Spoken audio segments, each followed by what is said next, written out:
Hi, bluebirds and redbirds. It's Mrs. Stackpole. Hope you're doing well. Today's joke comes from Riley Maulmeister, who is Bluebird Austin's big sister, who was with us a couple years ago. Knock, knock. Who's there? Boo. Boo-hoo. Why are you crying? Nah.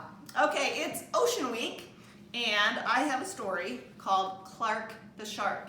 And there are a couple other Clark the Shark books I have. They're all written by Bruce Hale and illustrated by Guy Francis. I'm just going to read the first one, Clark the Shark.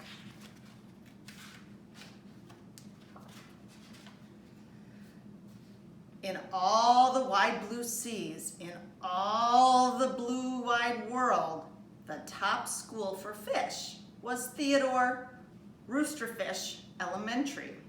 And of all the fish there, the biggest and strongest was Clark the Shark.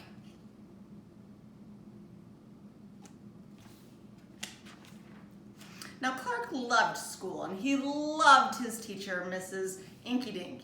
He loved to play upsy-downsy and spin-a-majig with his friends. Clark loved life.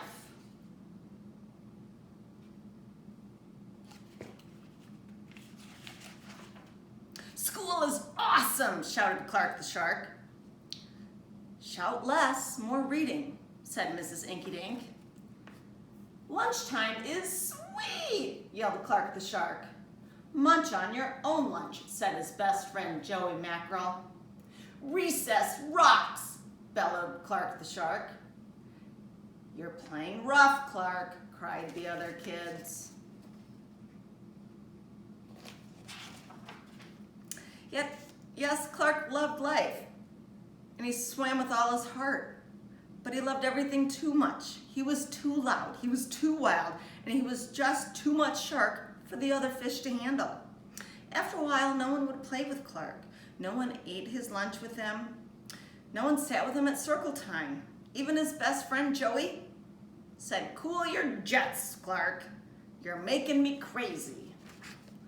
Clark doesn't look very happy, does he? Oh, poor Clark. One day, Mrs. Inkydink said, "What's wrong with everyone?" Clark asked Mrs. Inkydink, "What's wrong with everyone?" Mrs. Inkydink patted his fin and said, "Sometimes, Clark, you play too hard. You're too much. And gosh, you even help too hard." "But life is so exciting," said Clark. "There's a time and a place for everything," she said. "Sometimes the rule is stay cool."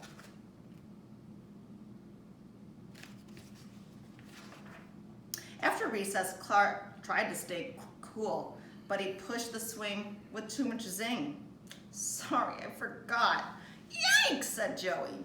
At lunch, Clark tried to stay cool, but everything smelled so good that he ate all the lunches. "Sorry," said Clark, "I forgot." "We're starving," said his friends. In class, Clark tried to stay cool, but a good book got him all shook up. "Now, Clark," said Mrs. Inkydink, "this isn't the time or place. Tell me, what's the rule?" "Stay cool," said Clark. "Hey, that rhymes." Then Clark got a big idea in his sharky head. "Maybe if I make rhymes, I'll remember every time. Rhyme and time." Next day, he put his plan to work. In class, when the lessons got exciting, Clark wanted to bounce out of his seat, but instead he told himself, "When teacher's talking, don't go walking." And you know what? It worked. "Attaboy, Clark," said Mrs. Inkydink. Clark smiled and said, "Lessons are fun."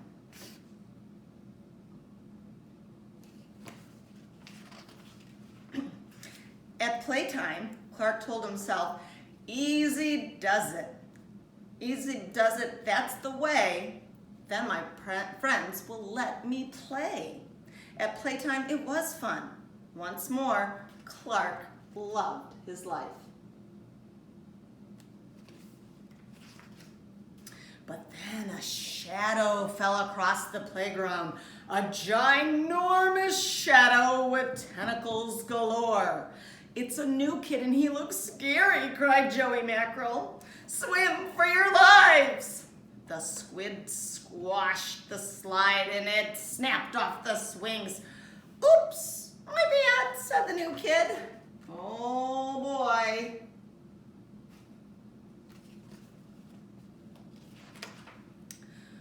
Wait, said Clark, he just wants to play. Let's find a way. Play and way, rhyme. He swam with the new kid with all his might. Clark played harder than he had ever played before with upsy-downsy and spin-em-a-jig. Why, he even made up a new game, Tail Thumpa-Lumpa. Wow, that was fun, said the new kid, breathless as he settled down. If you want to come to school, you gotta stay cool, said Clark.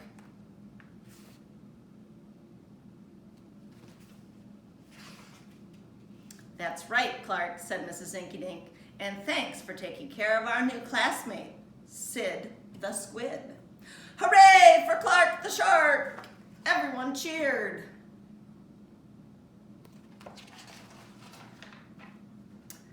That night, Clark's mother asked, "What did you learn at school today, dear?" "There's a place and a time for everything," Clark said. "Sometimes you stay cool. But sometimes a shark's gotta do what a shark's gotta do." Now, our favorite shark